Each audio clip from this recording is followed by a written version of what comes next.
Հարգարժան վարչապետ,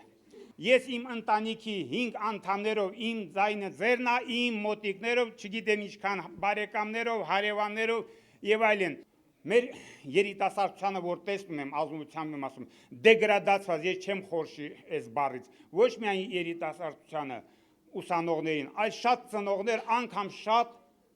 պապիկ տատիկներ, որ այն աշճանի է արժեզրկվել, որ արժեքային համակարգ չի մնացել։ Խնդրում եմ դուք այդ ուղղությամբ ձեր տեսլականը ասեք։ Դուք կարող եք զարմանալ,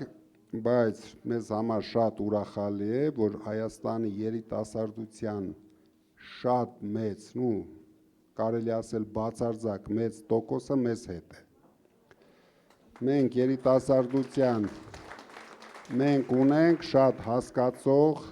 հայրենասեր երիտասարդություն, իրենք դեռ չեն հասցրել ամեն ինչը փչացնեն։ Մեր խնդիրը,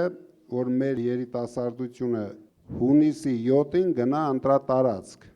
քանի որ ինչ որ անում ենք, ինչ ծրագրեր այդտեղ անում ենք, հիմնական շահառուն լինելու են երիտասարդները։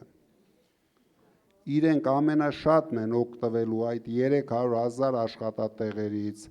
նույն 20,000 բնակարաներից, որ մենք կառուցելու ենք, դրա համար ես չեմ ուզում հիմա ամեն ինչը մասնավորեցնեմ, կրթությունն ենք կարգավորելու, նորից հետ ենք վերադարձնելու մեր բոլոր ազգային արժեքները մեր կյանք, ինչը որ սրանք դուրս մղեցին մեր կյանքից, կարելի ասել նույնիսկ ոչնչացրեցին, հələ չեն հասցրել, բայց այդ ճանապարհի վրա գնում է։